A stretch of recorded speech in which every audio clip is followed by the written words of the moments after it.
Also in the news, the Ghana Armed Forces Council announces the immediate withdrawal of military protection for civilians who are not officially entitled to such services.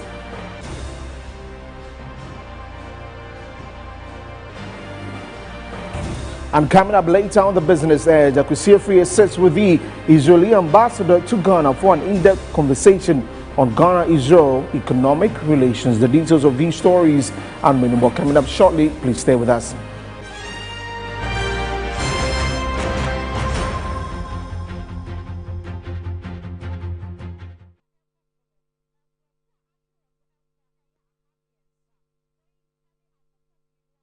Hello again, many thanks for joining us. Let's get into the details of the stories. And President John Dramani Mahama has directed the immediate cancellation of fuel allowances and fuel allocations for all political appointees in an effort to cut down on government spending and reallocate public funds to priority sectors. In a statement issued by the Minister for Government Communications and Presidential Spokesperson Felix Kwakye-Fosu, the presidency said the directive forms part of a broader expenditure control initiative. President Mahama emphasized that public leadership must lead by example, especially in times when citizens are being asked to make sacrifices. The cancellation of fuel benefits is the latest in a series of cost-cutting measures announced by the government. Previous steps have included a reduction in the number of ministers and presidential office staff, as well as the cancellation of satellite television subscriptions for government offices, including those at the presidency.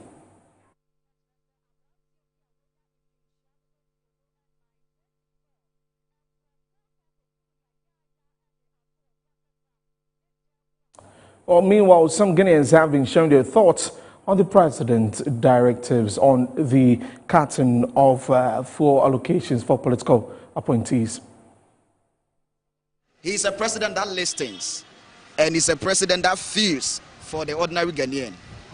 And so the ministers, I think they are enjoying a lot, right? And I think they are capable of affording the fuel. And so I think it is logic that the president also just allowed them to also pay, so that money could also be used to take care of ordinary Ghanaians. Government is spending so much, and expenditure is exceeding our income. The parliamentarians fall under the Article 71, and they have everything. They are given every opportunity. So if at the end of the day, the president has examined the status quo, seeing that the economy is getting out of hand, so we can save some money for our hospitals, education sector, our roads, and other facilities that we need them urgently. Currently, look at the Pokuase interchange to Sawam. It's in deplorable state, and we need some of these measures. We call it austerity measures. At a point when we realize that things are not going on, we have to tighten our belt. And it's a very laudable idea that the president, in his own wisdom, seeing that it's very important to reduce, certain expenditure. Something like air gratia. The air gratia they are paying, we the citizens, we don't like it. We don't feel it. And looking at the strength of the country, and now how the country as Ghana, the way where we find ourselves, if air gratia and some of the unwanted allowances can be scrapped off, it can really benefit we the Ghanaians. I think it is good to cut the allowance for now. Because if you come around and you see the guys around, there's no job. And there's a lot of companies which Ghana we have, and it is not working. Even in Sahom, we know that we say we have Thai factory there. It's not working. The land is there. It's not working. So if it cut the allowance and together and innovate some of the companies, I think we can employ the guys. Because now we can hear in Ghana here that the guys are taking red, they are destroying, they are spoiling. So you should cut it for now. You should cut it. He's a president that listens, and he's a president that feels for the ordinary Ghanaian. And so the ministers, I think they are enjoying a lot, right? And I think they are capable of affording the fuel. And so I think it is logic that the president also just allowed them to also pay, so that money could also be used to take care of ordinary Ghanaians.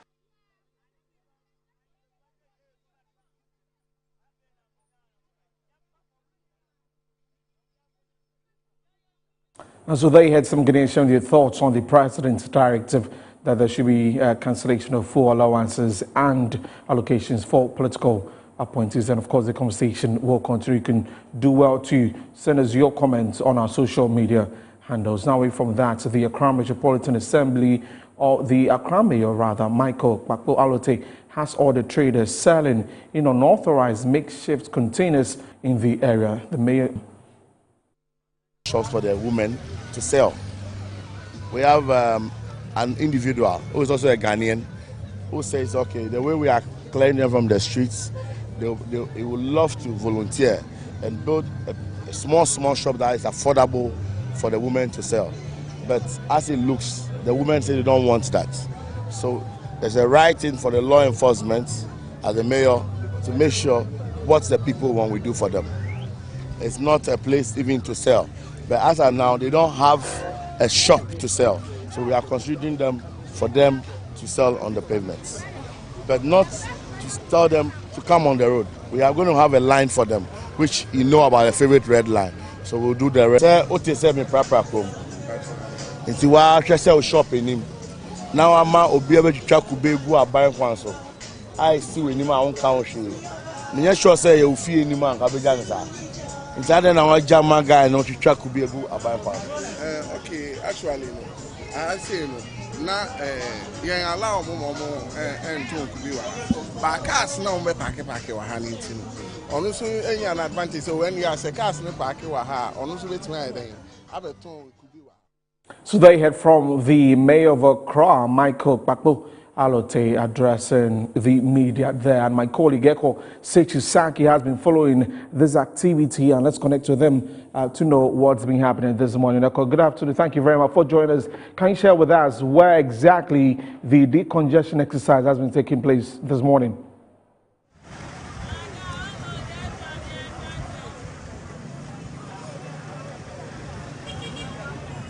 Well, thank you very much, Desmond. Currently, I'm at the CMB market within the Central Business District in Accra. And as part of the normal routine exercise of the Mayor of Accra, where he has been going around recently to ascertain the market space and also ensure that the congestion of the place is done properly. Just beside me is a makeshift container where the Mayor of Accra has asked a private owner. I'm being told that this container was being put up by a private developer, where it is intended to be rented out to traders who are plying their trade on this particular street. That is the median of the main road when you are heading from the CMB, that is the Cocoa Board area. Straight down when you're heading from the Cocoa Board area to the Mokola area, it is within the media. That is where these structures have been placed, and I'm told that it was being put up by a private developer, which he intends to give out to traders who are unable to afford market space within the market, in order for them to sell their wares in this container and take a fee. But as part of the mayor's routine exercise, the mayor has ordered that these particular structures be removed here in order to pave way for the congestion of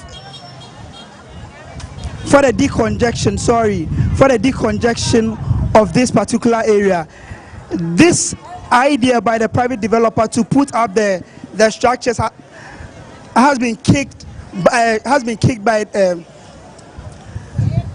the traders have kicked against these structures, because these are the places. This is the place that they've been selling their wares. As we can see in the shot, we have traders who have displayed their wares. We can see yams, mangoes, incontomere, carrots, among others. And if these structures are able to stay here, it means that all the traders on this stretch will be moved from this area. But the mayor has promised the traders that he's not going to allow for these traders to no, these structures to stay here. He has ordered for the removal of these structures. And as you can see on the containers, it has been inscribed, or they've written, remove these structures here by the Accra Metropolitan Assembly. And that is the order that the Mayor of Accra has given. I'll be speaking to some of the traders or the affected traders to get a sense of how come these structures were put here. Madam, we are live on Metro Television. So. Madam, Sheila, Saturday we don't know what we see. Me patro Saturday n'enwumre. Ye Saturday n'enwumre ye wa ha. Ebeye 8 to 9 ye pack ye niam akofie no. E no mo ba didi yesisa ye niam fi ha no mo ba be si container na na ha me yo na twasa ba we twa line na ma ye say ye nhedwa wo line na chi e de na afa mo be pa me ye na mo de container ba be si.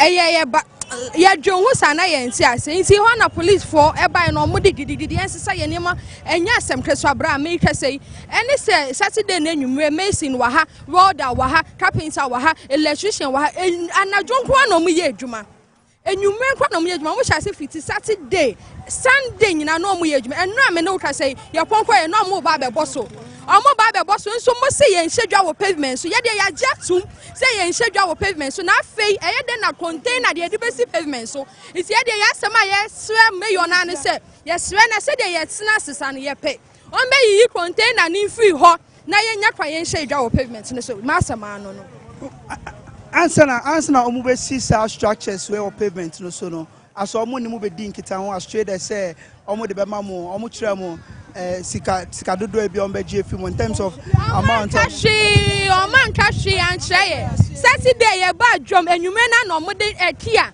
e ba e containers o mumma a police for wa ha o mo se ensesa nyama isi ba pusu brum ye nim ho hwe it is here and mayor no mo kasa e wa hye mo bo e say omo yi sa container we mfi omo obe pene say mo be ye adwuma e wo pavement we so temporarily na wa pay baby for amamo e ade a ojitu mu say me pacho me your ba ha say na asem o kan ne say obehwe no me yi containers na free ha fi say container na esi ha no onim ho hwe na line no obetwa ma ye no asam ba betwa na ya hyedwa wo line na chi asem o kan ne no na ye hwe nanim so be ba e na me ka say e ade a ye we ni gisem say ye ni age papa se me yo ni ye sama ye dia ye bebo ye nsem ama ne say finally how long na mo pese mo ton ade o pavement so because o ton ade o pavement so hard in terms of movement of vehicles in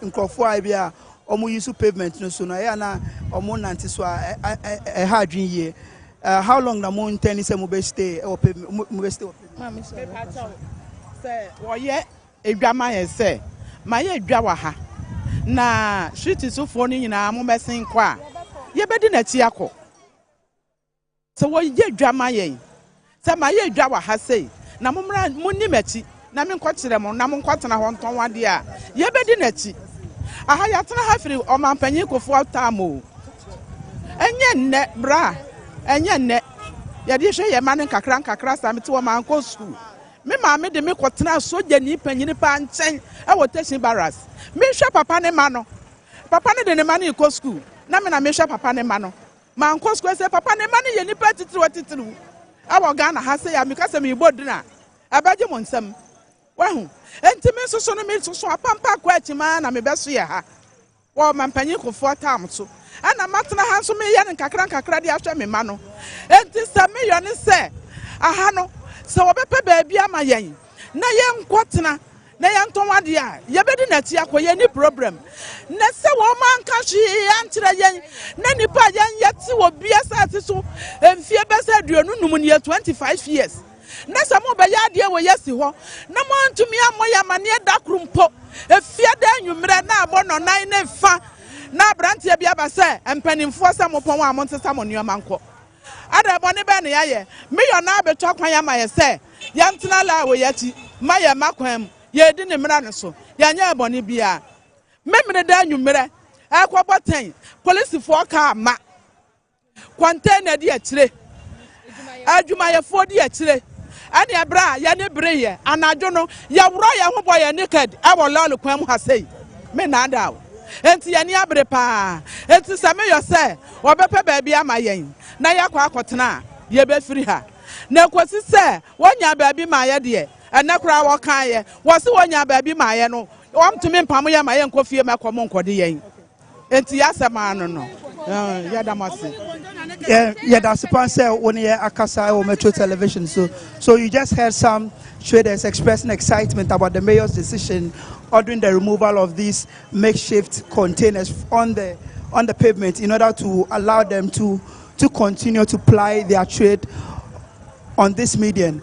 And some of the traders have also called on the mayor to find a befitting place or a permanent place where they can. Okay, so there you have my colleague Eko Sechisak engaging some of the market women at the Central Business District, where the mayor has been inspecting, those of them on the pavements. And of course, they're saying that they are not happy about the containers that have been brought onto the place for them to occupy. We'll follow keenly that story and bring you details subsequently. You're still watching the news updates here on Good Afternoon Ghana with me, Desmond. So now away from that to the University of Ghana, and the management of the school has officially lifted the restriction on social gatherings that was introduced following the recent resurgence of COVID-19 on campus. In a notice issued by the Office of Student Affairs and signed in consultation with the University Health Services, the university management on Monday, July 14, said that it informed the university community that the ban had been lifted with immediate effect. The decision paves the way for student bodies and campus-based organizations to resume their activities. The notice specifically mentioned that groups such as the Graduate Students Association of Ghana, GRASAC Students Representatives Council, SRC, Junior Common Room, JCRs, religious groups, as well as departmental and school associations are now allowed to organize their weekly celebrations and other events. Despite the easing of restrictions, the university authorities stress that health and safety must remain a top priority.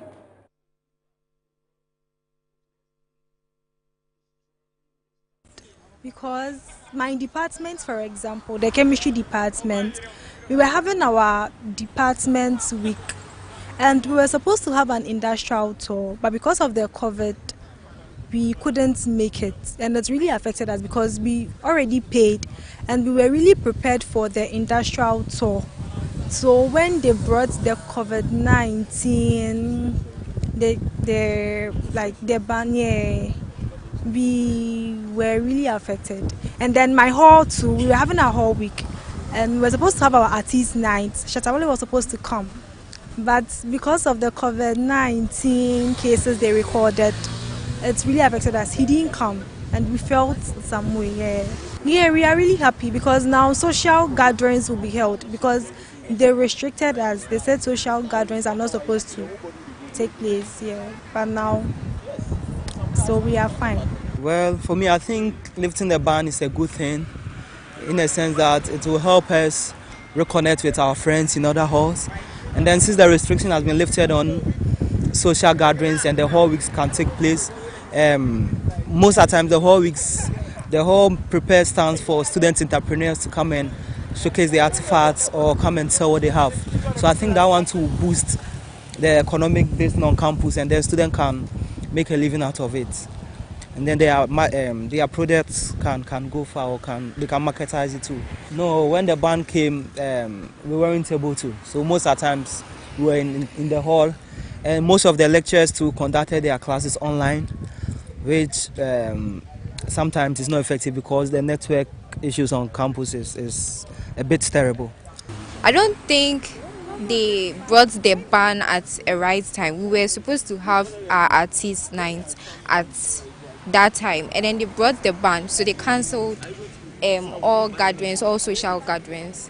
I think it was just the front to cut the social gatherings for the artist nights and stuff like that. I don't think it was necessary them bringing the ban because we have measures. I think it was just the front to cancel those gatherings. Yes. So those were some students from the University of Ghana reacting to the lifting on the ban of social gatherings due to the resurgence of COVID-19 a few weeks ago. Now, away from that, the Ghana Armed Forces Council has announced the immediate withdrawal of military protection for civilians who are not officially entitled to such services. This move, part of the government's broader reset agenda, aims to restore discipline, accountability and proper use of military resources. Now, the announcement was made by Dr. Omane Boamah, the Minister for, the Minister. Okay, so that statement was made by Dr. Omane Boamah in a Facebook post on Monday. According to the post, the withdrawal affects a wide range of individuals, including public officials, former ministers, business people, and others currently benefiting from unauthorized military protection. Now, Dr. Omane Boamah warned that any person found engaging in such unauthorized activities will face far-reaching consequences. The statement forms part of broader efforts by the current administration to improve institutional discipline and ensure public resources, including security services, are not misused for private purposes. And Dr. Omane Boamah is the Minister for Defense.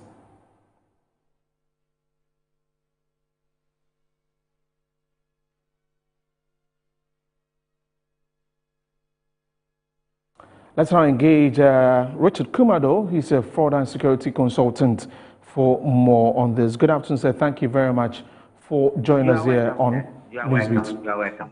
Great. Now, what do you make of this move by the Defense Minister? It's a right direction. It's a right directive in the right direction. A few years ago, the military institution has not been denigrated by politicians, but the officers themselves have been bastardized. There are times when you will see, even at funerals, you will see military officers serving as receptionists, and military officers are being used as domestic staff, and people ask military officers to follow them to all manner of places, and all manner of persons have access to military personnel, and I think that is not right.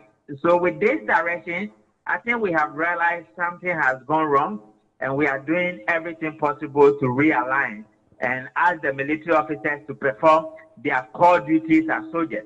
The danger with what we were doing was that we were taking the military out of their regimental regimes into a civilian arena. And once you do that, gradually they might be losing touch with what it takes to be a military officer. And when the time comes and you needed them and they did not perform according to their training and performances, you will be the same people complaining that why has the military not performed? But you've taken them out of the military arena into a civilian arena, asking them to perform all manner of functions that has nothing to do with their training. So going back to what they do best with the kind of directive we are seeing, it's only my hope and prayer that people will adhere to the directive and it will follow through, and it will be a good thing for the military as a whole, not just institution, but the military officers within the space. Just a final one before we wrap up on this.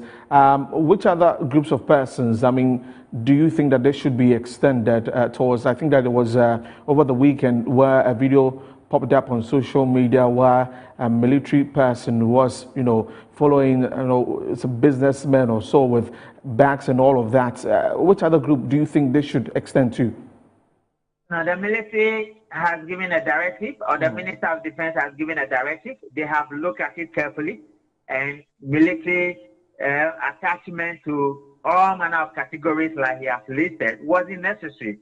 Apart from the presidency and some other people who deserve military attachment, it's a well-documented stuff we have to do. And why it was abused in the past, I don't know. It's only my hope that the criteria will be followed and the right people who deserve military attachment as bodyguards or as a personal assistants or as an executive protection corps mandate will be followed. And that is the way we need to go as a nation. Great. Thank you very much for your time. Richard Kumado is fraud and security consultant speaking to us on this particular issue. Now, away from that, the Deputy Director General of the Narcotics Control Commission, Alexander Chum Berima, has revealed information about recruitment into the security services following the December 7 elections, particularly during the transition period. According to him, an audit uncovered that several unqualified individuals were enlisted into various security agencies. These persons included persons with medical conditions such as asthma, as well as others who did not meet the required academic qualifications. I went to Ghana Immigration Service Training School. And interestingly, the amount of people that I found who were asthmatic will go beyond your mind. I have been a police officer before. Before you can go to police training, or before I went for my training, I did my, recruitment exercise in Kumasi, Patasi Police Depot. Yes. I wrote my exams for police entry, or the entry exams. I wrote mine at Patasi, is it MA or LA, GSS? It's just behind the police depot. Yes. That is where I wrote my exams. Some months after the results came, it was published at the Kumasi Central Police Station, Edum to be precise. I went there and a notice board was there. This was around 2005. And my name and my index number was clearly published. After that, I was given a form to go for medicals. After my medicals, I passed and I was given an appointment letter to attend training at Koforidua Police Training School. And that is why I trained for 6 months and passed out. That is process. If you remember that time before the recruitment, the Interior Minister then said that the recruitment that they are doing is just a backlog. There were those who did recruitment in 2021 that they were clearing that time 2020, that couldn't get chance in that 2021. There are those that they are clearing, so it's just backlog. That was the word they were using. So let me ask you a simple question. Backlog means that all people who, let's say, applied in, let's say, that 2021 and couldn't get an opportunity to join. If I completed secondary school in 2022, am I part of the backlog?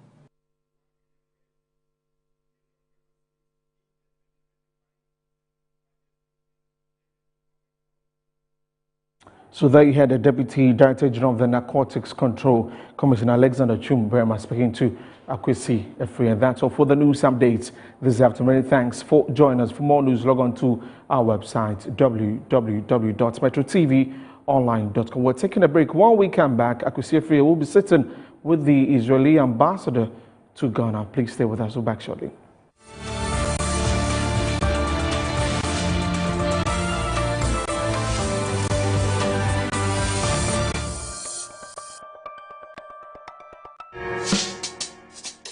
Whether you're a wholesaler, retailer, or consumer, MNC Logistics and Trading is your trusted partner in minerals and food commodities trading. Experience the difference with MNC Logistics and Trading for your commodities trading. We operate a well-equipped laboratory that smelts and assays gold to ensure transparent, credible, and reliable minerals transactions. Our general food commodity market deals with imports and exports of food products such as rice, sugar, and grains. We pride ourselves on delivering products that meet the highest standards of quality and taste. With our expertise in international trading and logistics, we bridge customers far and wide. Locate us at number 4 Neosai Interfo Avenue, East Legon, Accra. Call us on 030-299-8246 or visit our website www.mnclogisticsandtrading.com. MNC Logistics and Trading, hub of confidence. I'm here at Mycom JA Limited to show you the Promethean Active Panel, the ultimate tool for corporate institutions, hospitals, schools, and your home. With its crystal clear 4K display and an unbreakable screen with an ultra responsive touch technology, this isn't just a screen, it's a game changer. For corporate institutions and in schools, this active panel can be used for Zoom meetings and PowerPoint presentation. And oh, your homes are not left behind. You can use it to watch all your favorite programs by just connecting to a Fire Stick, and you can get access to channels like Netflix and Amazon, and voila, you are in there. At Mycom JA Limited, we provide you with the best quality products from the United States of America with 1-year warranty. You can get an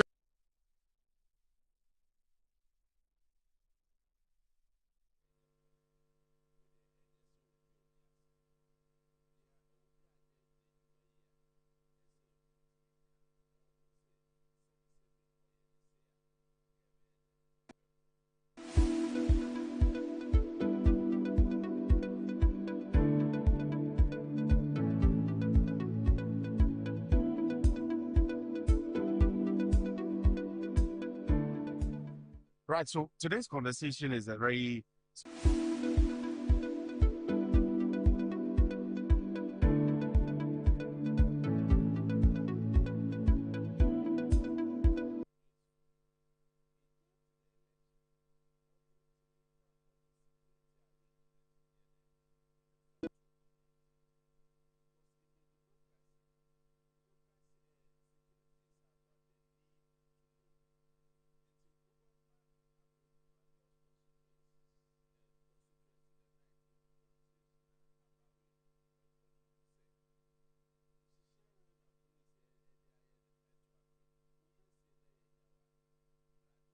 It's going to be an exciting one. This afternoon, we have a special interview coming your way today, and I'm sure you will enjoy what we are bringing you this afternoon. It's a bit of some international politics and business, but we'll focus on the economics part of it. So you want to stick and stay with us this afternoon. Within the show also, we'll be bringing you the news which will make round or which are making round in the world of business locally and internationally. We call it the business tidbits here on Business Edge. And of course, again, we'll be showing you how the city is performing against the major trading currencies. That's as the city, whether it's appreciating, whether it's stable, or whether it's depreciating against the US dollar, against the British pound sterling, and against the euro. Before we go into all of this, there is a video that we'll play to you. A computer organization here in the country, in this space of artificial intelligence, in this space of technological advancements and so on and so forth, myja.com is a company that is setting the pace in the industry, making sure that the hardware aspect of the software that we need to use, whether it's mobile telephony, whether it's your tablet, whether it's your laptop computer, whether it's a desktop computer, or whether it's a big screen. So you'll see some of the screens that we are using here behind me. They call it the Promethean screen, a very advanced artificial intelligence screen that they have brought on board. We want to show you a bit of that, and we have actually spoken to them on how it's operated, how it is used, and how it can help you, whether you are in the church, whether you are in the corporate setup, your conference rooms, the hotels, and so on and so forth. So we'll play that to you, and then we'll come back and start the show. Stay with us.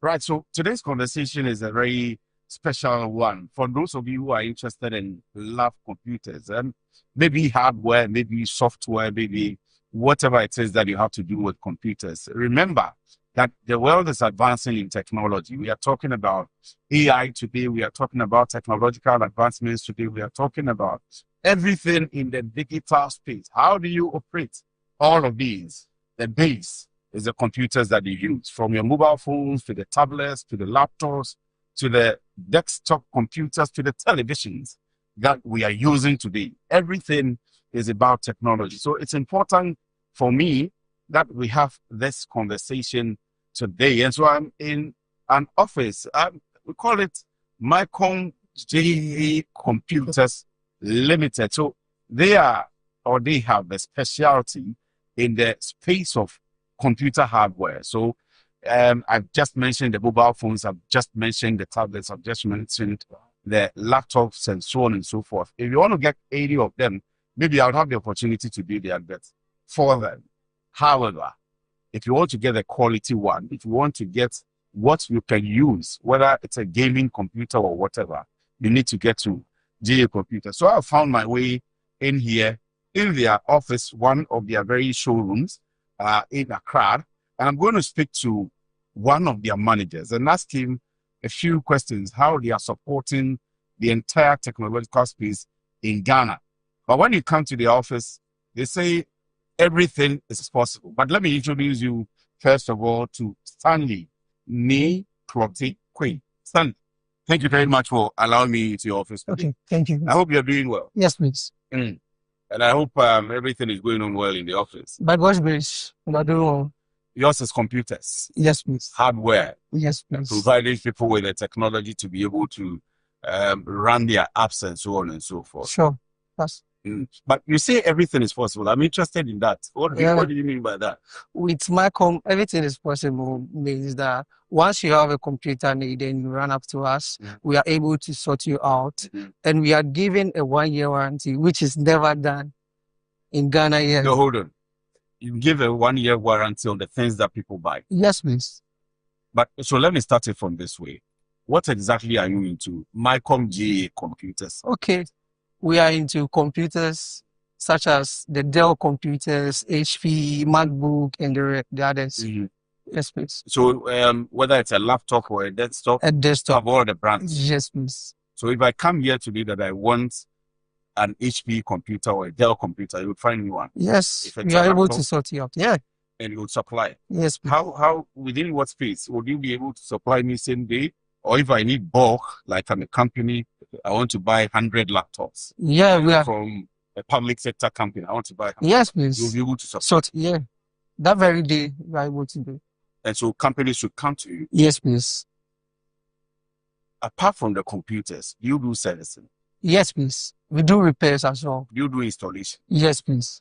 We And so do. take me through the process. If I'm a company and I come to you, Okay. and I want you to supply me computers, what's going to happen? Are you going to order for the computers when they come and do installation? When you do the installation, will you only do training for my staff? When you do I mean, what happens? Oh, no, we have technicians here as well that takes care of all the software activities. Yeah. And we have them in large quantities at our warehouse. Okay. So we are able to supply in any amount. Yes. And you train the people when Yes. you install them also? Yes, please. We do train as well. Yeah. Fair enough. Let me come here. I see this big screen behind us. What is this? This is the Promoting Active Panel. I mean, Promoting Active Panel. Yes. Is it like the LED we see in churches, or this is different? Yeah, this is different. This is the advanced one. So how different is this from the very big ones? Okay. As you can see, the screen is unbreakable. Oh, so it's beyond the LED. Yes, please. Far advanced than the LED. And it has a touch screen as well. Yes. So this is a screen, all right. Yes. But it is not the LED that we see. Yes, please. So what are the features? You take your time and run me through what is the Promoting Active Panel. If we ask about it or if we see it anywhere, okay. What does it do? And I've seen that you are hitting it. Yes. Please don't break it. That's Oh, no, it's unbreakable. I beg you. It's unbreakable. How is it unbreakable? It doesn't have a screen like No, that. it has a screen, but the first face you are seeing is a fiber. Yeah, so the screen is at the back. That makes it unbreakable. Oh, please take your time. We don't want the trouble of coming to your office. Oh, no. But you are so confident of that you can hit it that much. Yeah. Wow. So what else does it do? Is it a touch screen? Or Yes, please. Yes, please. It's a touch screen, as you can see. And it's very interactive as well. Yes, so I see lots of this. So this can work here. Yes. And then we can bring it. Wow. Yeah, as you can see. Then this is almost like a laptop. Yes, please. A bigger laptop. And what are you seeking to do with it? Are you looking for people to come and buy this, or what's the plan for you? Yes, please. We are looking forward for companies and schools, hospitals, as you can see, to just get, because it makes comparing life, dealing with the students and stuff, teaching wise, it makes teachers interrupt, have a very nice and interacting with the students.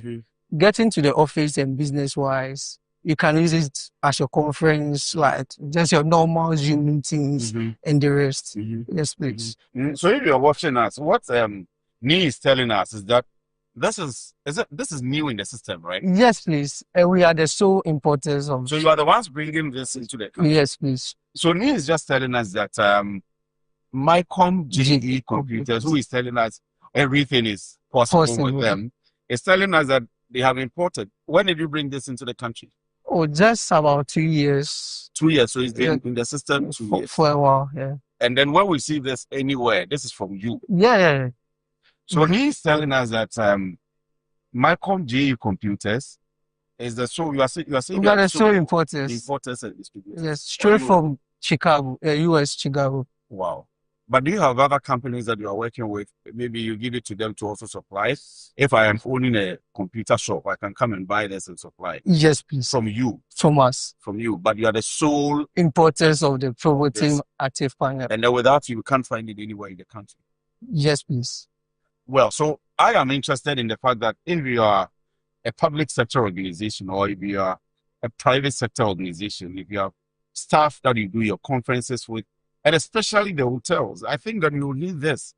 Because for those of us who come into your accommodation, for conferences, for all the things that we come and do, we'll need these panels for our presentations. And we need to come to my GE Computers Limited. GE Computers. Yes, ma'am. You are the sole importers. Yes. If this gets fault, can you repair it? One thing we do in our company is that whatever that you get from us, although we are giving you a 1-year warranty, we can also change it for you. That so makes us so special. Hold on. This has 1-year warranty. Yes, please. Like yes, all the other on products. all our other products. And Yes, please. because you are the ones importing it. Yes, please. When I come and buy it from you, or when any company come and buy it from you, you'll give them 1-year warranty. Yes, please. So when it gets spoiled or there is any problem, within that 1 year, yes, please. it is for free of charge. Yes, please. We Mhm. can change Either the phone replace or repair it for. Yes, please. free of charge. Yes, please. That's nice. That's some good work you're doing. Yeah, that's one thing that makes us special. But you should advertise it more. Yeah. People should know that, I mean, you have this kind of services because in the computer world, what I have come to realize is that people will sell the computer to you and that's it. If you go and spoil it, It's your own and you know, a stuff. day of power fluctuations and so on and so forth. If power goes through it, it's your own It's your own business. But we are changing it for you. We are giving you everything brand new. And I'm excited about it. So beyond the 1 year, Yes, what happens? Beyond the 1 year, we'll have a normal talk like this and see how we could help you. And is it possible you can replace the entire screen for me if I need you to replace it for me? Yes, please. Yes, please. We can do that, but we'll check the fault first. Okay. And if it's necessary for us to replace with a new one, we'll do that. But checking the fault means what? When I report the problem to you, Yes, please. you will bring your technicians to wherever I am. Yes, please. For free. For free. Within the 1 year. Within the 1 year. Yeah. That's what happened. And you will come and work on it for me. Yes, please. Make And sure it's- yeah, installing it, in fact. Okay, we have so a you do the installation too. When I Yes, buy it, please. you come and mount it for me. Yes, please. We Whether do in the install. office or in the hotel or wherever. In the school and other places. Yes, please. But would you recommend this to churches too? Yes, please. I think I can even recommend it for musicians as well. Those having their private studios and stuff. Yeah, I can recommend it to churches and for their usage. Yes, and then another thing is you see the LED. Yes. They can combine about 15 of them. Yeah. Or 20 of them to form a very big panel. Yeah. And then I don't know what they call it, whether they mirror the screens Yeah. to go through, or so if Oh, you are okay. looking at me, you can have That me on would- all the screens. I at once. understand. Yeah, it's Can- mostly can this okay. do that? Yes, please. Yes, please. With a connection of other devices, yeah, it can offer that which you have to share the screens as well. So this can take as much as you want. So it means that it does anything at all that computers can do. Yes, and more. And more. Yes, please. And I can connect my computer to it as well. Yes, please. If You I'm can connect working and I need to see it on a a bigger bigger screen. or I'm editing a video Yes, and I need to see it in a bigger dimension. You can connect your laptop. Connect it. Your pen drives and a fire stick. You can also connect a fire sticks. Okay. Yeah, that will help you to watch all your favorites channels like the Netflix, the Amazon, and Metro TV as well. So yeah. But with all of these special features that you are talking about, let's say I am in Takoradi. Yes, please. Or I am in Kumasi, or somewhere in Tamale or Savligu, or even in Bolga, and I need this. We call it the Promethean An active panel. Active panel. I'll ask you why you say it's active. Is it because of all the features? And I'll Interactive. come back. Interactive. Yes, We'll come back and discuss how interactive it is. But if I mean Bolga or Sabelibu yes, or Gunjaland somewhere, yeah. and I want to go to bring it to you. Yes, we have, even to talk about our laptops as well, where we have delivery and we have been going straight to Temali and the others just to deliver it. Yes, please. So we have to send it to the station first, attach all the necessary details to it, and straightforward, boom, it gets to you. But if we need it in bulk, would you come with your technicians and bring them? Yes, please. As it is, we have the technicians that do the installation and others. So if you want us to do it for you, we have a technician that can travel from here to Temali to just install it for you. And then, because of how interactive it is, and you try sensitive, and I'm sure that when government sees this, government may be interested and say that they want to work with you. Yes, please. Are you open to do business with them? We are open to do businesses, and us talking about the government sector, I think the NDC, during the election, the NDC 360 program, they did, I think they purchased some of the yes. So that at least they can, I saw, and even the TV stations, we need these. Yes, because when we do the election monitoring system, we project certain parts of the country, and we need to have that interactive sessions, able to expand the map and contract it and so on and so forth. So you are open for business for anybody at all. That's exciting. That's exciting, and that's why I'm asking about whether you do the training and all of that. But you do have a lot of this in stock now. Yes, please. Yes, please. In your warehouse. In my house. So if we go there now, yes, please. We'll see some in boxes that are there. Yes, please. But if anybody is not watching, but they hear of Mycom JA computers and Promethean active panel, how are they going to get to you? You have your phone numbers, you have your website, you have maybe social media pages. Yes, please. And they can't come to where you are in the house. What happens? Okay, for our social media handles, I think on TikTok we are Mycom JA computers, and our numbers are 0543 541446. 0543 541446. Yes. Okay. So with that, everybody can get to you. Yes, please. Or you have other numbers that you want to put across? I think this is fine. But if we go to, you have a website that we can go to? Yes. Or you are updating it? Yes, please. Okay. So that's fair enough. So what we are talking about here today, and let me put this together properly. What we are talking about here today is an interactive active panel. They call it the Promethean active panel, solely imported by the company called Mycom JA Computers. So when you find it anywhere and it's not from them, maybe I don't want to say it is not authentic, but if you want the quality one, I'll ask him again about how the quality of it and the time period, how long it can last, and so on and so forth. But if you want the very authentic one, you want to contact Mycom JA Computers. And I'm here talking to one of the managers here at Mycom JA Computers. He's telling me about the fact that it is good for churches. It is good for public sector entities. It is good for private corporate entities. It is good for schools. It is good for people that are into presentation. So in your conference room, in wherever you meet people that you have to do presentations, especially also on Zoom. If you want to get to Zoom with a lot of people, especially the pastors that pray for people across the globe in the world, you need this because you would have all of them on the screen. When I touch it, you see how it comes very active. You need all of them. And the sole distributors here in Ghana is Mycom JA Computers. So let me ask you before we close this session. Okay.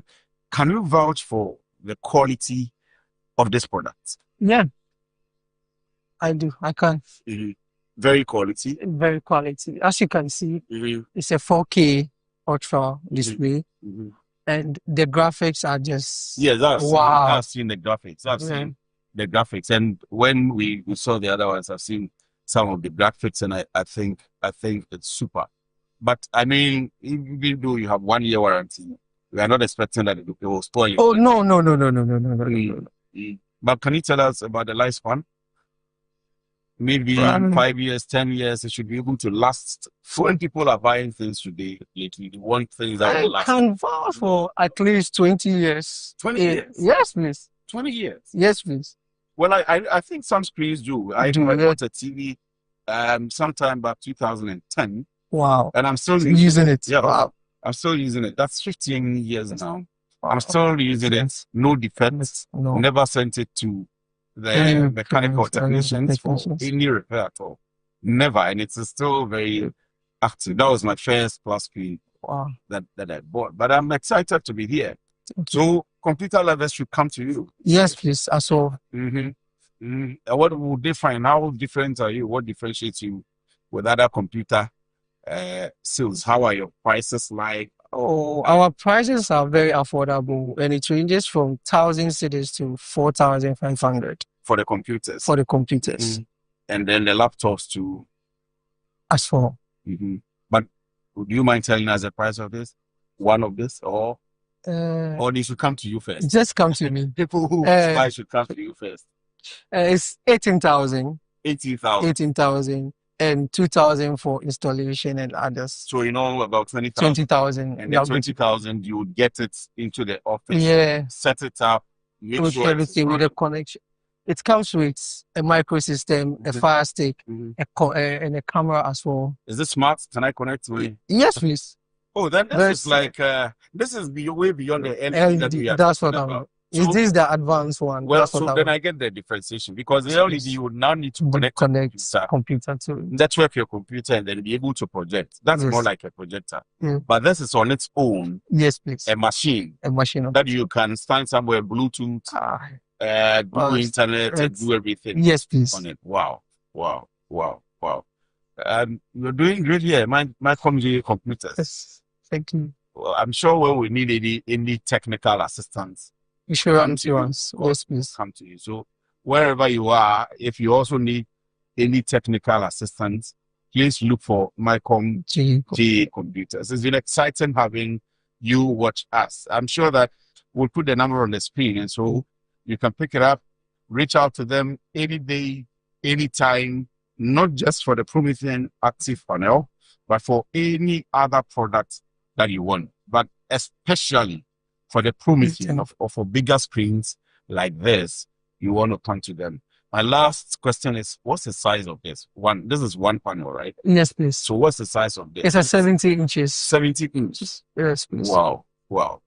That's nice. I wish I would have this in my living room. Oh, yeah. I'll be interacting with this every day. But we are still going to go to the warehouse. But what it is that with all the things that we have spoken about, I think that for the purposes of the people that are watching us, let me myself try before we go to the warehouse and see how it works. So I'm told that this is a computer in full, and it has everything. It has everything. So let's see whether I can be able to operate it so that it doesn't look like we are telling the viewers something. Desktop. So yes, I can operate it. So what it is? Let's see. Maybe let me do PowerPoint. So a double or how? A long press? Okay, that's it. It's already coming. And let's see if I can do a presentation on here. Wow. So if you are, let me just go to create. If you're watching us, this is it. I told you about the fact that for the LED screens, you would need to now connect your computer and go through cabling system and so on and so forth. For what it is that they are showing us, you can just, even in your room, whilst it is serving the purpose of a television for you, you can watch Metro TV and DSTV on it. At the same time, it is serving the purpose of a computer for you. And I'm doing my PowerPoint here, so I can actually start my workbook here and start typing. The keyboard showed up. There is a keypad here that I can begin to work with. And kindly help me close that. Let me see if we can go on the internet, if it's smart. So let's see. on Google Chrome as well. Let's see if it will. Oh, wow. Well, so this is it. I think I don't need to do more for you to see the capabilities and what this has beyond all the other screens that you have. It's called the Promethean Active Panel. So now we'll be able to go to the warehouse. I think we should. We'll be able to go to the warehouse and see. You will see shots of how we have things in stock at the warehouse. So I have a brother technician here called Tanks, who is coming to illustrate to you how interactive the Promethean Active Panel is.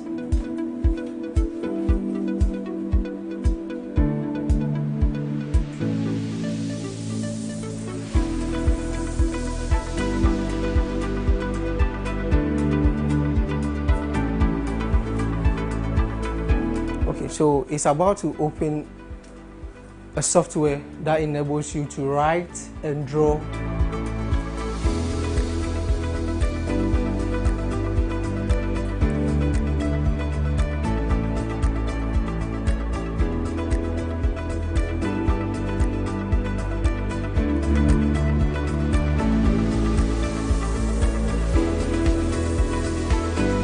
So this is how interactive the screen is, and it's very sensitive as well.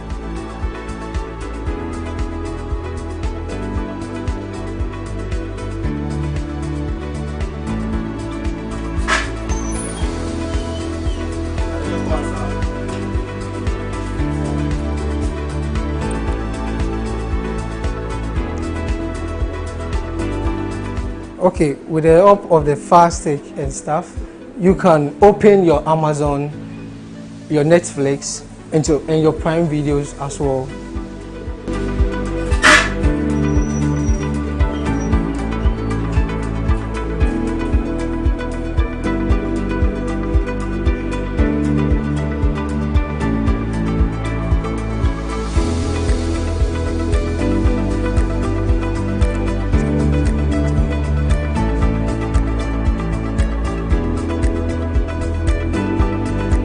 So for your presentation and stuff, you have your Word, your PowerPoint.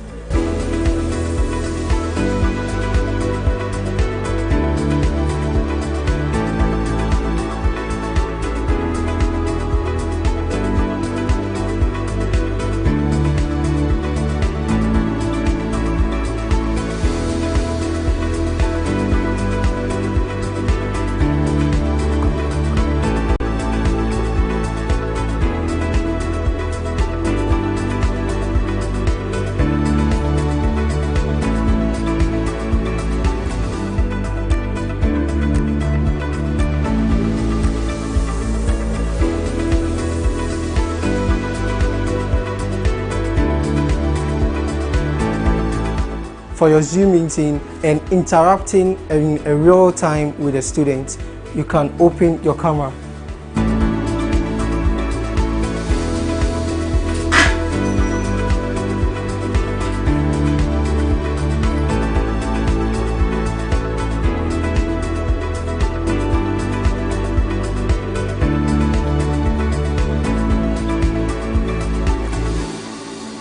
So I'm urging you all to get the Promethean Active Panel.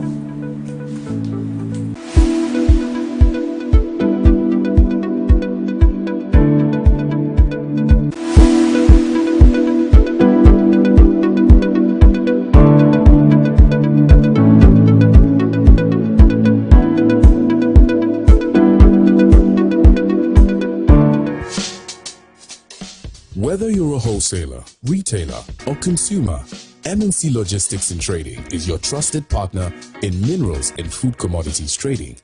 Experience the difference with MNC Logistics and Trading for your commodities trading. We operate a well-equipped laboratory that smelts and assays gold to ensure transparent, credible, and reliable minerals transactions. Our general food commodity market deals with imports and exports of food products such as rice, sugar, and grains. We pride ourselves on delivering products that meet the highest standards of quality and taste. With our expertise in international trading and logistics, we bridge customers far and wide. Locate us at number 4 Neosai Interfo Avenue, East Legon, Accra.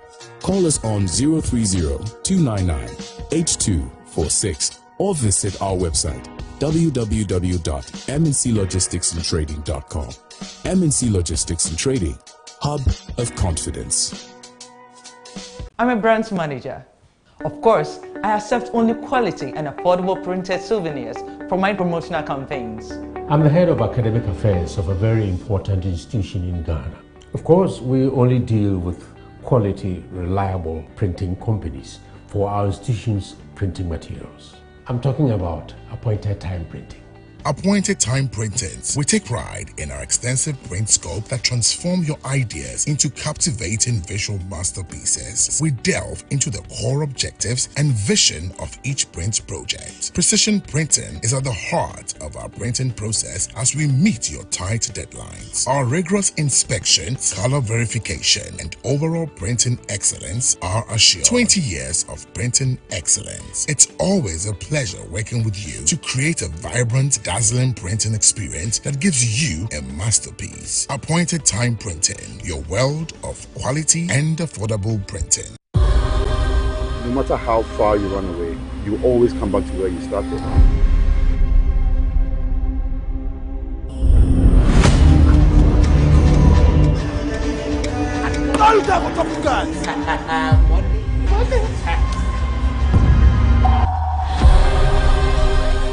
Tortured, mutilated, fingers cut off. I can lend you the money. My boss believes in giving players another chance. You don't know what to do if you don't have the money to pay back. Come and listen to me. Sir, it's done. Good. 1 week. That is all you got to pay up. You've been gambling. Again. Unfortunately, we're still chasing shadows. He's clearing the board to make way for something bigger. How could you do this to us, Gordon?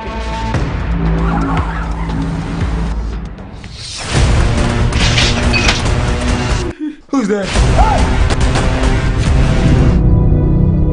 can fix this.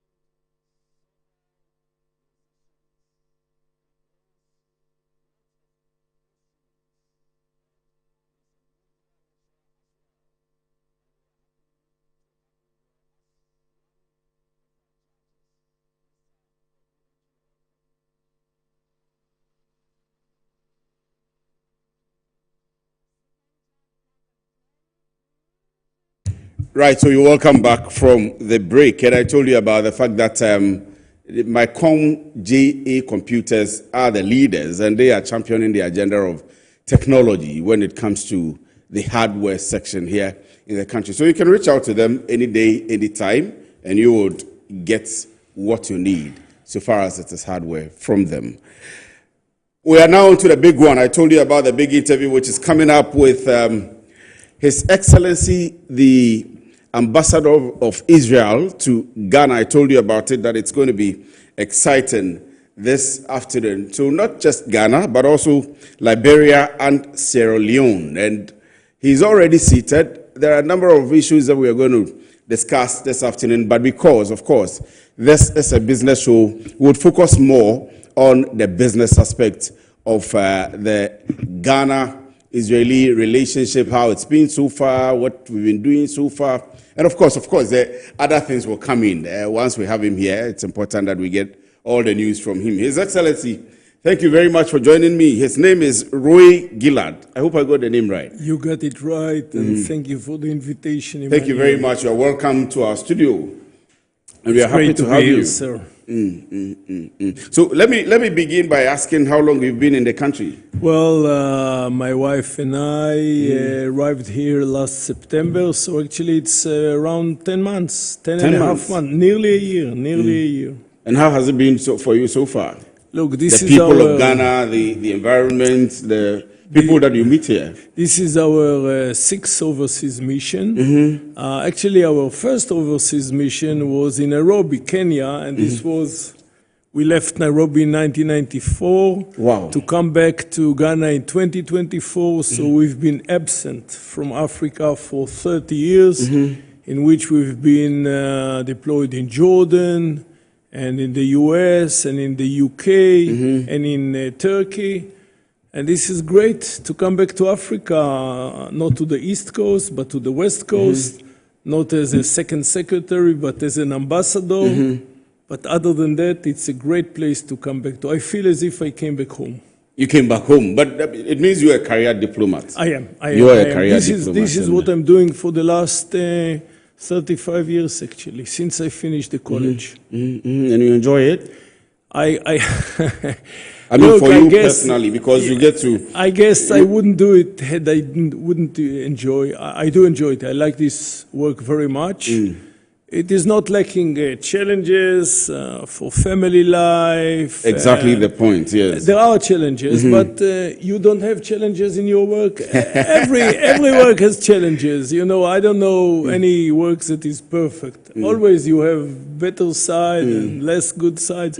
I always look at the 3/4 half of the glass. It's not the half of the glass, it's 3/4 which are full. And I'm very happy with what I have. The challenges come for you, I mean, higher than those of us who live in one country or maybe just about 1 or 2 countries, because in just a space of 30 years, you've done at least 5 countries, 5 different countries and regions, and you have to adapt to their culture, you have to learn how they live. Your children also have to adapt. Very true. They change their schools, and you have to be able to convince your wife and the children of the dynamics where you go into. So it's interesting. I think my wife and my daughter are more enthusiastic for this type of life than myself. I'm quite a conservative guy. I mean, I took this job because really I like diplomacy. I believe in diplomacy. And I think I'm doing it in a decent way, in a good way. Let the your viewers judge by the end of this program. I must tell you that among the 3 of us, my wife, my daughter, and myself, I'm the one which is the least used to this traveling and packing the suitcases. As far as I see, my wife and my daughter, she's already quite grown up, she's not with us anymore, they are very flexible. I'm less flexible, but again, I think being a diplomat, it's a great opportunity to come across new people, like the people in Ghana, which we are in love with, very warm, very give us a very cozy atmosphere. And I think all over the places, as you said yourself, Emmanuel, we've been to 6 different places. In a span of 35 years, that is to say, in each place like 3-4 years. By the way, we, unlike other diplomats, we don't do back-to-back. You come home, so I was going to ask you whether you miss home sometimes. No, after each mission, we go back home to, as we say, to recharge our batteries, to see our families, to be acquainted with what's happening back home. So I know there are some ministries of foreign affairs where a diplomat can start his career abroad and then until he retire after 35, 40 years, never come back unless for short holidays. That's not the case in our system. We can do 2 missions abroad back-to-back maximum, not more than 5 years, or 6 years sometimes, and then you go back to Jerusalem. And I'm happy. I think that's the right way to do it, not to forget that after all, you are being paid by the Israeli taxpayer, and you have to deliver. But you miss home sometimes? Of course. But how regular do you go home? So look, Ghana is quite far from Israel. You need 2 flights actually. Yes. This is one of the challenges. By the way, we'll speak also about business later on. Yes. It's And also I'll ask you whether, it's also a challenge. you intend to fly into Ghana direct. I'll ask you when we So we'll come to it later on. So look, door to door from here to Jerusalem, and you've been in Israel in 2018. So door to door, if you go through Addis, this is a good 14 hours if you're lucky. It's quite a long way. So we usually go to Israel twice a year, in any given year. Of course, when I was in Turkey, I used to go more often because it's very close. Yes, yes. In places like the UK, US, Ghana, usually twice a year. When I was in Jordan, I used to go once a month. So it is pending in the place where you, in the geography. Jordan is very close. You So, just cross the border, yeah. You can swim across the river. When I went there, when I came to Israel, I got baptized in the river. Really? In the yes. Jordan River? Wow. So I could see Jordan from, and you know, I could see the policemen and the security soldiers. Yeah, also. you know, that's the place where John the Baptist used to baptize. This is the first baptism place all over the globe. Yeah, it was an exciting experience. Indeed. That's and there are some monasteries there on the bank of the river. You know, when, let's say, when we say the Jordan River, people here thinks about it, it's at least as if this is the Volta River. So let us say this is nothing like the Volta River. Actually, you know, you can, in the summer, you can cross it from one side to the other without getting your feet wet. You put few stones. So it's a small river, but very significant religiously. Let me ask you, because we are discussing the Jordan River, if anyone asks you how an experience in Israel is like, I have been there some years back, 2018 thereabout, and I did the Dead Sea. We were just talking about it. I had to float from my back, and I did the Sea of Galilee. I went to Tel Aviv. We went through Jerusalem, and even went to Bethlehem at the point. And for me, it was an exciting experience as a Christian also, and some of the things that I read in the Bible and pastors preach to us about, I could now see them, where Jesus was speaking to 5,000 people. Indeed. And so on and so forth. For you, how does it feel like? How is an experience if anybody wants to go there? That's an interesting question. You know, first of all, that has to be said, Ghana is 10 times bigger than the state of Israel. Ghana is around 250 square kilometers. Israel is 25,000 square kilometers, maybe even less, depends how you count. So actually in 7 or 8 days, like your visit in 2018, you can cover, quote unquote, most of the country. As for your question, look, you know, once you live in a place which, as much as it is a dream of many people, and many people are, it's the daily life. When I'm in Israel, I live my daily life.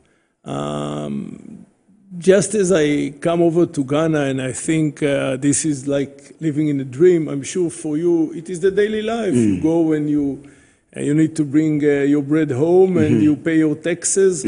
So I think living in a state, as much as it can be considered as a dream, to tourists and visitors and people that pay pilgrimage.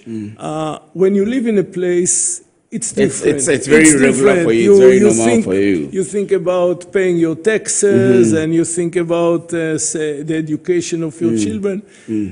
That's the whole idea. That's the difference between living in a place and touring a place. But are you seeking to boost tourism, for example, in the country? So for those of us who want to visit the prayer wall, and go and touch it and pray, go to the tomb of The David, Wailing Wall, yeah. and so on and so forth, are there plans for expansion, for people to come in more?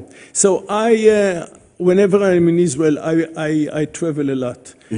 Israel is a beautiful country. That has to be said. Yes. Unfortunately, you know, now we are facing some challenges in Gaza from Iran. I think the challenge we had from Iran, I hope it's over. And we are again reactivating our tourism industry.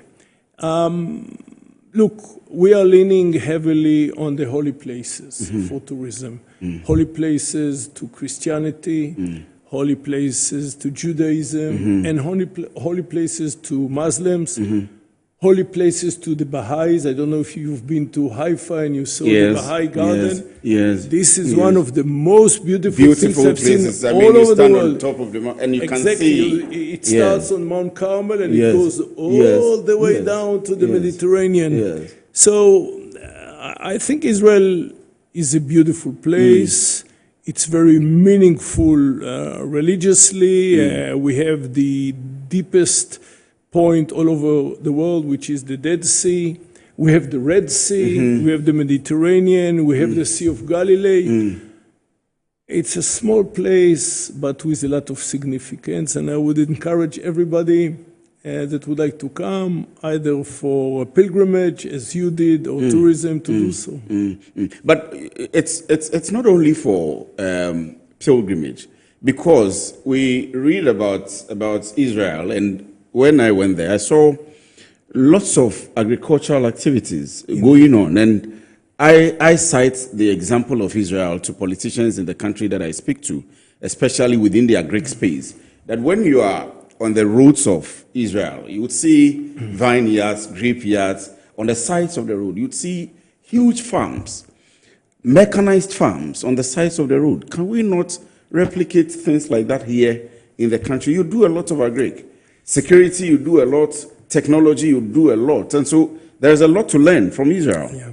So I think, well, first of all, it has to be said that Israel, when we were established as a sovereign state in 1948, 9 years before Ghana, we were established in 1957, Israel was a very agricultural community. We have shifted, that has to be said. We switched, we moved much more into high-tech, fintech, cybersecurity. However, since food security is so important to us, and I know it's a big issue also in this country, I meet ministers and we discuss it, I know it's a challenge here. In Israel, we understand that the ability to secure at least your basic food, the bread, the vegetables, the meat, the water, is part of national security.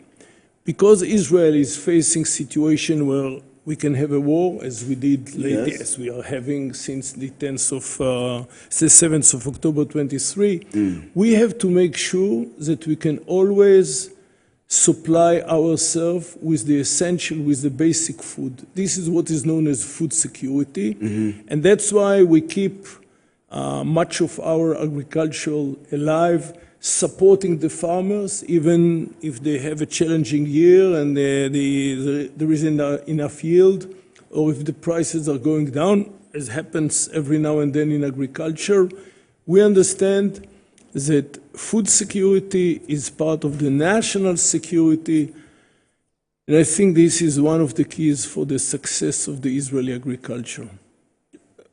How can we, I mean, looking at the relationship we have with you as a country, Ghana has with you, and maybe let me start from there. How will you assess our relationship so far? It's been a very long-standing relationship, and that's how come even some of the expectations you have of us, you do, because we are very cordial in our relationship. So, but let's start on the front of the business. For example, the agri, for example, the fintech, and so on and so forth. How do we, as a country, benefit from Israel, and Israel benefit from what we have, maybe through labor export, not necessarily and only labor export, but everything regarding a relationship, economic relationship, business relationship? How do we take advantage of ourselves as two countries? So, you know, let me start, how do we get advantage from Ghana? Because that's the more, I would say, special part of the answer, because everybody knows that the partnership in the field of agriculture, etc. But lately, there are more and more Ghanaian football players playing in Israel. I'm talking about dozens of players. Actually, just today I read that one of the biggest amounts of money was ever paid by an Israeli football team, Hapoel Tel Aviv, for a Ghanaian football player. Wow. Who happened to grow up in Israel. I think his parents lived in Israel. But he and his brother are playing now in Israel, and the team, Hapoel Tel Aviv, paid a huge sum of money for them because they moved from another team. Yes. I bring it to the attention of the viewers because I'm sure this is something which is not familiar. And we love football. We are interested in football. So do we. Yes, by the way, I saw that Israel and Ghana are adjacent in the world ranking for teams. We work very closely with your Association of Football. Yes. I said once in the past that we would like to bring the Black Stars to play in Israel. You had a football Israeli coach here. But this is only, just because it is unique. The partnership between Israel and Kenya is 68 years old since your establishment as a state. Indeed, at the beginning, it was leaning heavily only or mainly on agriculture. Yes. We helped a little bit to build your Air Force.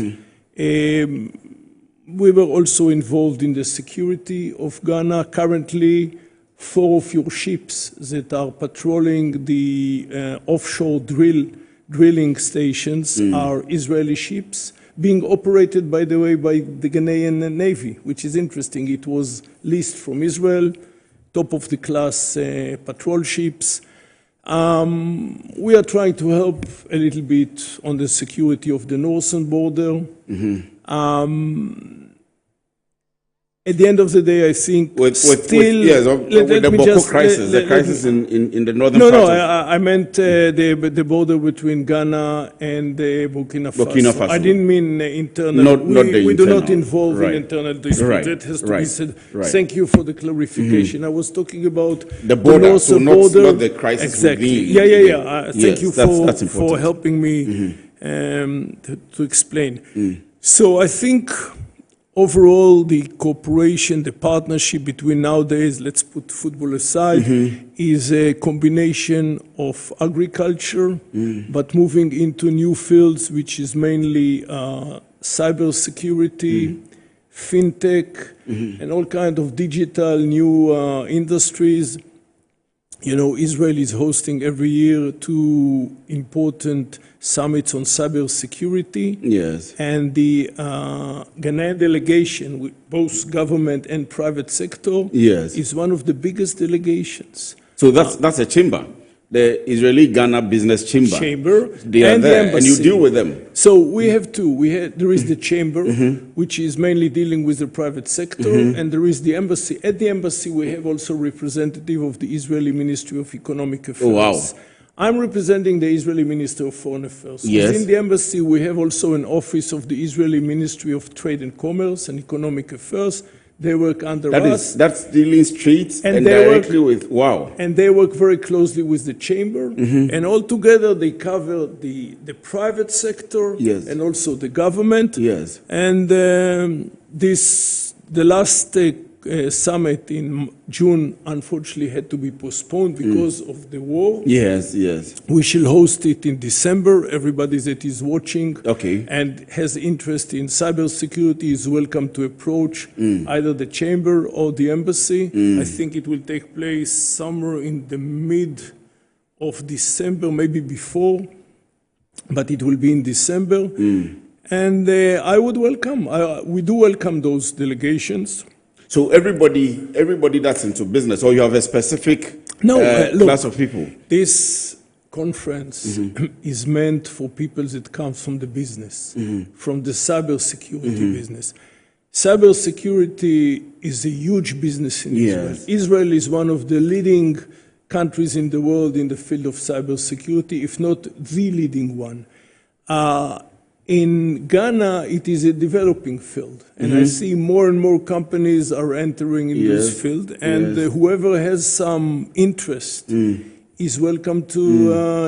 We have recently launched the 1 million coders program. I'm glad that you're asking about it. We are following it very closely. I follow this initiative, and indeed, if this, I think 90,000 people registered the first day. I think if this initiative is successful and you, quote unquote, produce a significant number of good coders, I think Israeli companies might have an interest to come and to invest here. We know there is a lack of coders in Israel. Yes. The industry is huge. There is a huge demand for coders. And I think it's a very interesting initiative by President Mahama, and I've advised already my people in Israel that this initiative that is just starting now needs to be watched very closely from Israel. Can startups and small businesses partake in this expo that's coming up? Because we are a fledgling economy. We are not growing, a developing country, and so our focus as a country, and I tell the ministers, should be on building these small businesses up, building these startups also up. Like you said, it's a new area for us that we are getting into and trying to build people. So we have a lot of people, even in agric, a lot of people who are doing subsistence farming or small-scale farming and are looking forward to opportunities to expand either their farms or the value addition. So maybe not necessarily the farming, but somebody is processing, somebody is producing something that would complement the entire agricultural value chain. So in expos like this, are they also allowed to come? Can they apply and join and partake in the program? You mean the December program?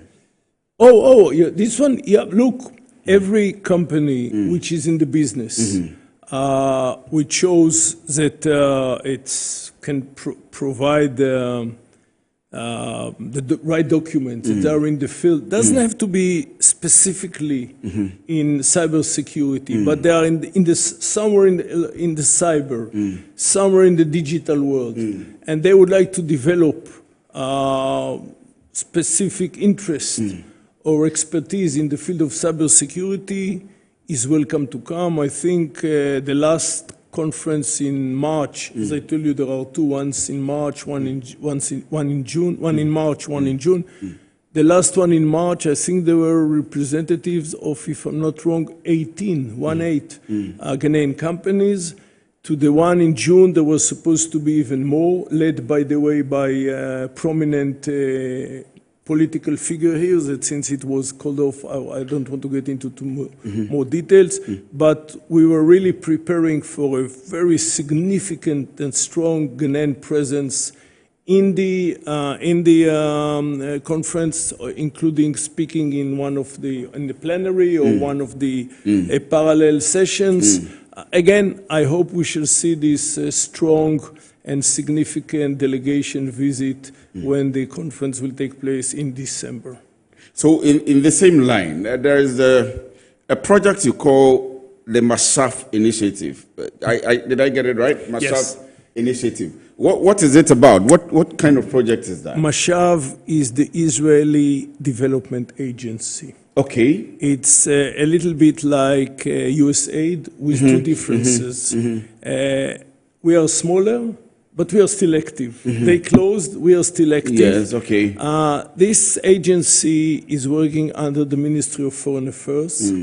It is about, first of all, the fields that it covers. It started again with agriculture, but nowadays it is dealing with education, community work, industry, you name it. So it covers many, many fields of development.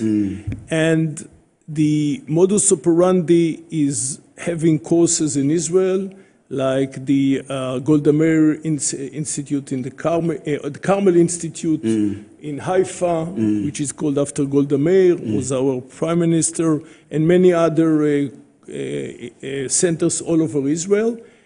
So this is one part of the modus operandi. Sometimes they run on-the-spot courses in the different countries.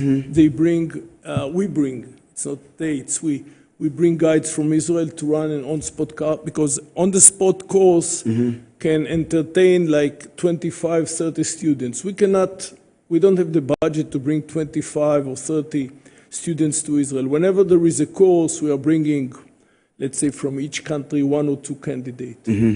And, you know, the sky is the limit. I have to say that, unfortunately, the last 2 wars have consumed much of our resources.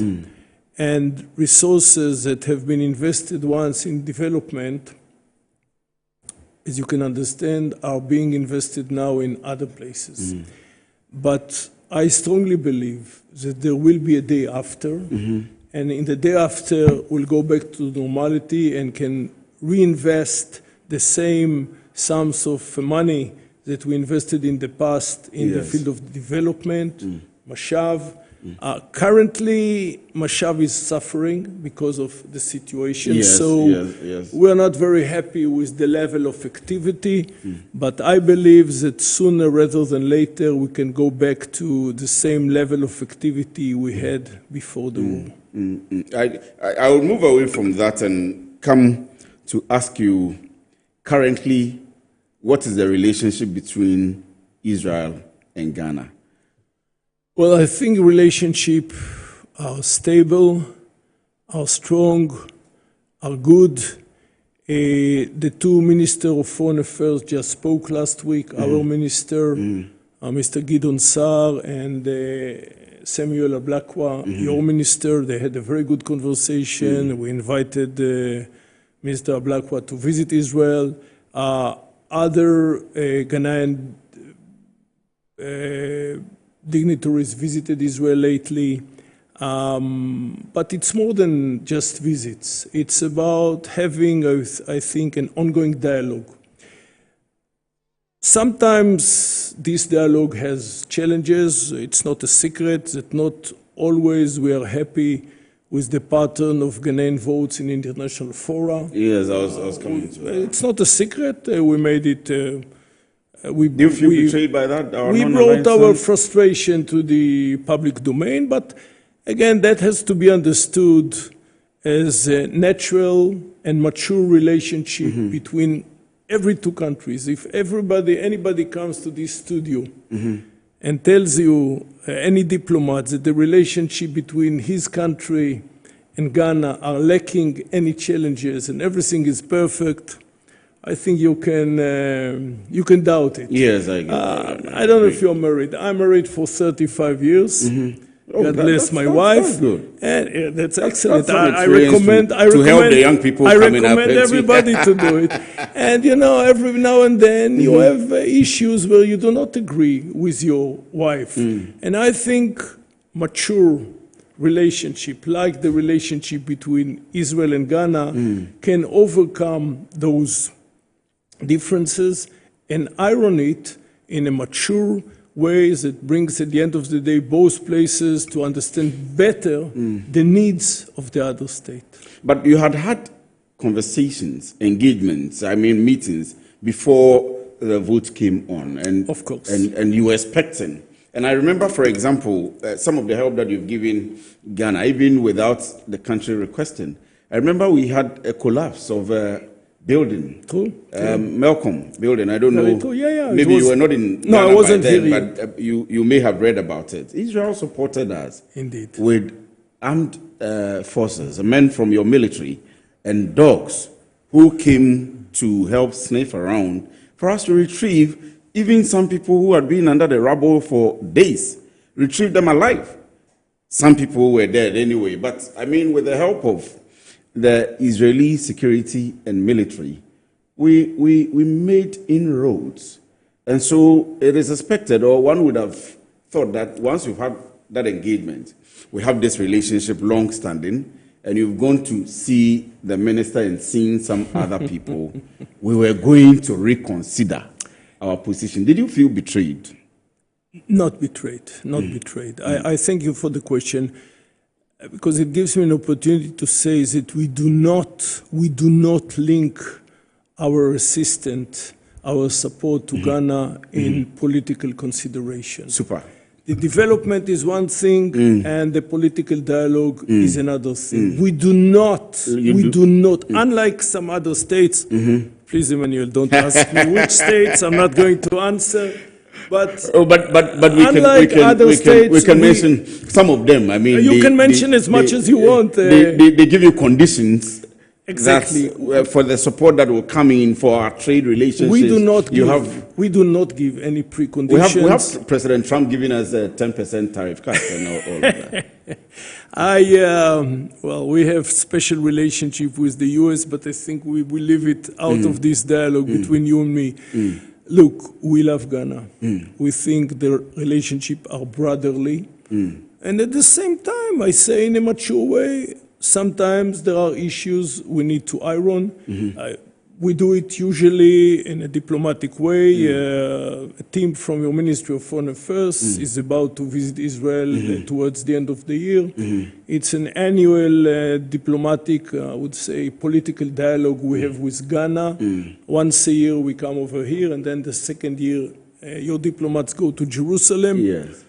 Look, if everything was perfect, there would be no need for a dialogue. If everything is perfect, there's no need to, but you can have only two monologues. The whole idea of having a dialogue, again, is to iron differences or disagreements where they are. I'm not afraid from those places where we need to iron those differences, disagreements. As I told you, Emmanuel, I think Israel and Ghana relationship are strong. I think we are leaning on very mature relationship. I would wish, there are 54 states in Africa. I think Ghana is in the upper echelon of those relationships, maybe together with Liberia and other states that I represent my country, and with some other few states, certainly in West Africa, but also in East Africa. Overall, I think we have decent relationship between Israel and Africa. We don't have relationship with all the 54, that has to be said. I think we have relationship with about 48 states, give or take. And I'm happy to say that the relationship with Ghana are in the upper echelon of this arch of relationship. Again, as I said before, and I'm not shy to say that every now and then there are differences. However, we iron them in a mature way. I mean, I can take it from you because I can safely say you are an expert in diplomacy or diplomatic affairs. So. Looking, for the years that you have been a career diplomat. I hope my mother is watching this show. So, for the years that you've been a career diplomat, and are you saying that you didn't get offended by our minister's statement? It's not about that you should respect our sovereignty as a country and all of that. I mean, you came in as a diplomat, made a comment as a diplomat, your expectations, you got frustrated because you were hoping that, and then the minister comes back at you. Look, the minister decided to go public. I respect it. I have enough experience as an Israeli diplomat. Look, when I was posted in Jordan or in Turkey, the situation was more dire. With Turkey and with Jordan, we have complicated relationship. And as a spokesperson of the embassy in Jordan, when I was there way back, and later on when I was a chargé d'affaires in Ankara, we had many issues to iron with the local government. Here it is mainly about the pattern in which Ghana votes in different international fora. We discuss it.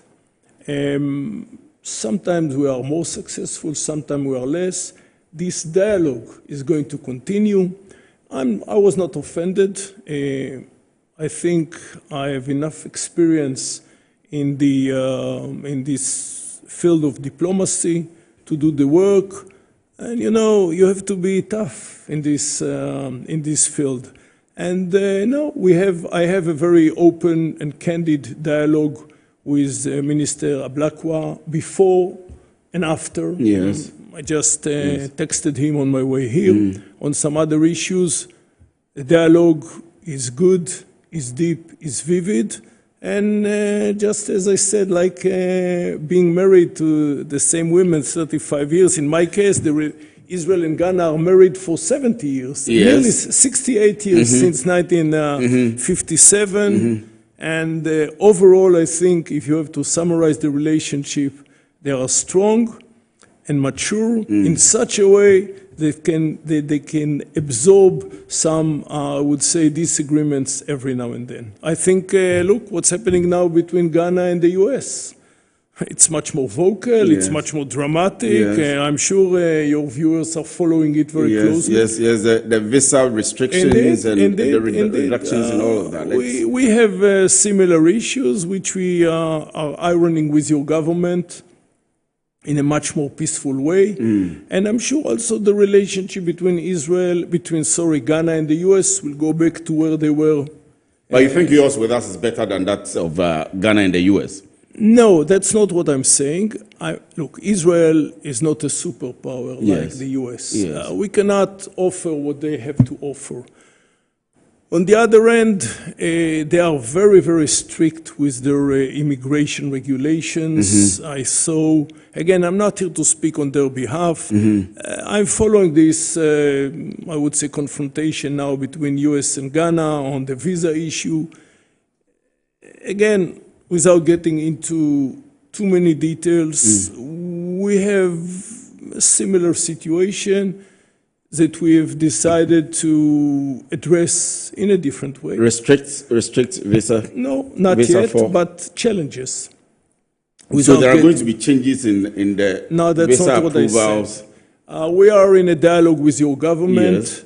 We brought the challenges to their attention, and they promised to deal with those challenges of basically Ghanaians that are staying in Israel against the terms in their visas.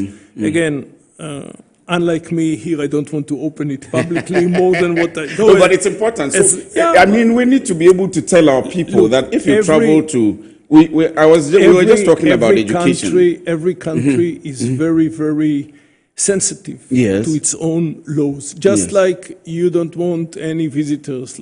We don't want illegal and migrants. become illegal. So Israel is also sensitive to illegal people that stay in an illegal way.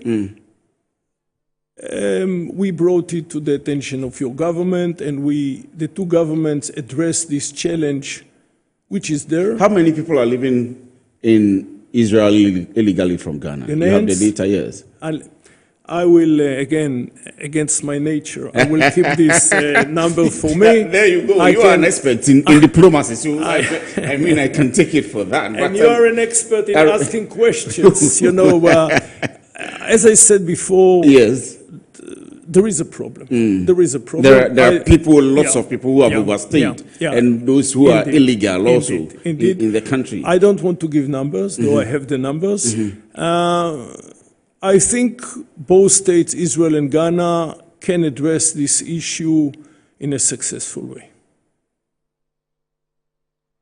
Well, so if you are watching us and you have a relative living in Israel illegally, if they went to school and they have overstayed, if you go to school, for whatever reason you cited in your application for the visa and you got approved, when you are done, please come back. Come back and support our community development, support our national discourse, support our national development, because it will affect other people who also want to go and gain the same knowledge that you have gone to gain. Israel is an open country. You should have been the spokesperson of the embassy. I couldn't express it in a better way. People that are staying there, first of all, they need to come help back and to help with the development using much of the know-how they got in Israel.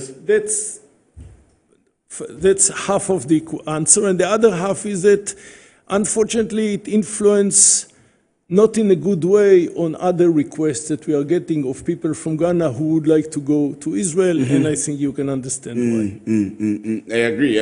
I was going to ask about whether the relationship will impact our trade. What's happening now? I mean, you said the dialogue is going on and all of that, but apart from the visa issues that we are discussing, is it going to also impact our trade? No, look, currently much of the trade between Israel and Ghana is not leaning on commodities, but on services. Commodities also because of the distance between the two countries and the other markets which Israel is interested. Commodities, the numbers are not great, but services is becoming more and more significant. Again, cybersecurity, building infrastructures, all kind. There are some Israeli companies which are very much involved in the local market. I will not mention names, but there are few Israeli companies which contribute to the development of Ghana in the field of housing, in the field of roads, in the field of infrastructure. The beautiful hospital next to in University of Ghana is leaning on an Israeli know-how. Actually, the seed was planted by Israelis building everybody who knows this wonderful hospital, which is really in Israeli standards, European standards. It was built by Israeli company leaning on similar hospital Tel HaShomer in Israel. At the beginning, many of the professors went to Israel. As we speak now, there is another delegation of 4 professors or students from University of Ghana that will attend a conference in Israel in a few days. So the partnership is not over. It's not that speaking specifically about this wonderful hospital in the University of Ghana. Overall, we do our utmost for the development of this wonderful country that we love so much. And, if it is being, I would say, limited, it's only because of lack of resources, as I said before. Not because of any political reason, but because some of the resources that have been invested once in development are now have to be invested in the interceptors that try to bring down Iranian missiles that are attacking Israel. Each such an intercepting missile costs a lot of money. But again, there is one resource which is not limited, and this is our goodwill and love to Ghana. And this resource is unlimited. Unlike the budget, which currently, I say it, I know for the second time, is a little bit limited now. Because obviously of the war. But there's a war going to end. The goodwill is not limited. Is the war going to end? When I entered Israel, everybody I met, very welcoming people. I don't know whether because it was a pilgrimage and the people we were meeting, but everybody I met, everybody will talk to you, happy that you have come into the country, and the word on everybody's lips was peace. Everybody talks about peace. Any Israeli that you talk to talks about peace. But we see you throwing missiles, and I mean, it impacts us as a country.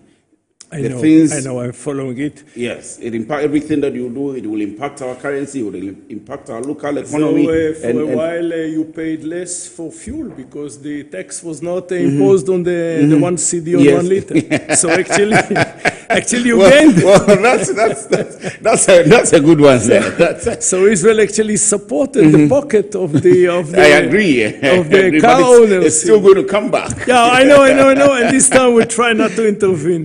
I say it in a sense of humor. Look, very few people know that the most popular word in our prayer book, we have our own, the Jewish people have our own prayer book. The most popular word in the prayer book, second to the Almighty, is peace. The wish for peace. We say not only wish for peace, but look for peace.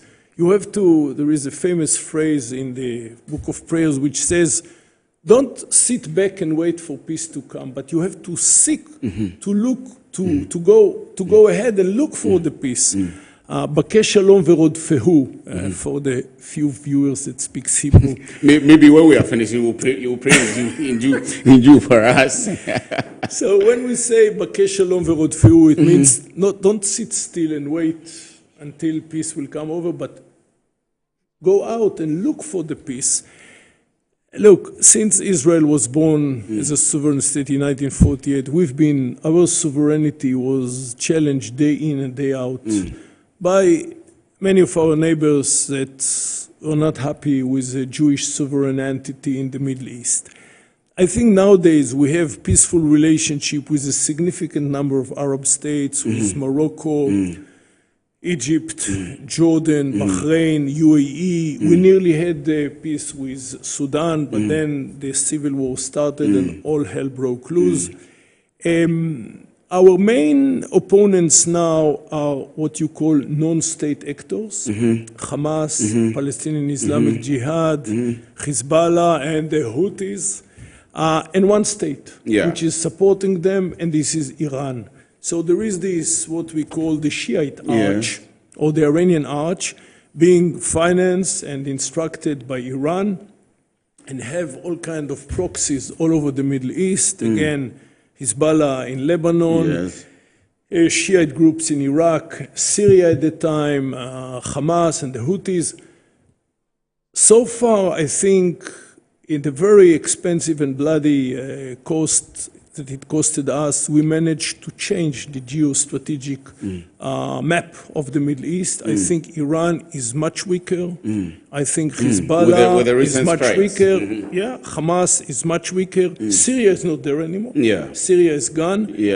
Iraq has also established its authority on the local militias that were once serving Iranian interests rather than Iraqi interests. The only proxy that is still standing on its feet are the Houthis. In Yemen, only this morning they launched another attack, a drone that was on its way to Eilat. Look, after the 12 days war we had with Iran, which was a serious challenge, I don't want to underestimate the Houthis, but that's a challenge we can face. You know, not many people know, but among the hundreds of missiles that the Iranians launched against Israel, some of them were what you call as cluster missiles. That is to say, missiles that between you have 100 smaller bombs that spread around 10 kilometers. This is a very dangerous weapon that even in the battlefield, you don't use it often. There is a very strong legislation against it. Even in the battlefield, you don't use it. And they used it against civil population. So, you know, we have some tough enemies, but I think we are tough as well. And I think at the end of the day, what makes us very stable and strong in the Middle East is our might, is our strength, is our deterrence. You will still pursue peace? By all means. And so there is hope. But again, going back to, I spoke earlier about our prayer book, the Talmud, which is the book of the Jewish wisdom, it says, he who wants peace should be ready for a war. Think about it. He who wants peace should be ready for a war. Should be ready for a war. Only if you are strong, only if you are ready for the war, only if your enemies will be afraid from you, then you will achieve peace. He who wants peace should be ready for a war. We are done, but let me ask my very last question. When are we going to have, should I call him Mr. or Benjamin Netanyahu here in Ghana on a state visit? Will you be able to do that before your term ends? There is nothing that I would like more than that. Maybe short of a visit of Mr. Mahama to Israel. Mr. Mahama visited Israel a few times in the past, not as a president in the last 8 years when he was in the opposition. So from my experience, there is nothing like visits of leaders, either Mr. Mahama in Israel or Mr. Netanyahu here, to bring the relationship into new peaks. But to sum up our wonderful conversation, and thank you in a good way, I would say that even without such a summit, even without a visit of the leaders in the other country, I think we are doing a lot and we'll be doing more. And I'm very optimistic about the level of the bilateral relations. Thank you very much. Thank you, sir. Thank you very much for making time to come to us. We are happy to have you, and a very insightful conversation, all the things that you've told us. By all means, I enjoyed. I'm happy I could answer not all your questions, but most of your questions. And invite me again. I'll be happy to come over again. We will. Most definitely. Anytime you're available, we will. We will want to have you. And of course, continue the conversation. Thank you very much. If you've been watching us, we've been talking to Roy Gillard. He is the ambassador of the State of Israel to Ghana, Liberia, and Sierra Leone. And we've been talking about Ghana's relationship with Israel. And it's been a very forward-thinking conversation, and I am happy about it. It's I call him an expert in diplomatic affairs. You saw how he answered the questions put to him. But thank you very much once again. I thank you, His sir. Excellency, we are happy to have you. This has been Business Edge. My name is Kwesi Afriyie. Thank you very much for watching, and good afternoon to you.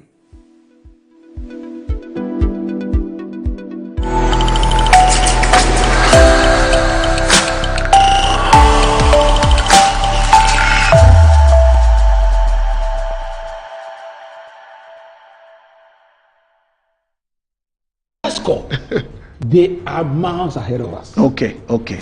Sanity, discipline, yes, and the exposure that you need. You're getting it. That's right. Look at Tetekwashi today. If you drive there. Yes. I left just 2-3 years ago, and the place has become like a mayhem. I want to put on record that all the boards, when you see a board, then you also want to put your board by it. You are creating a clutter.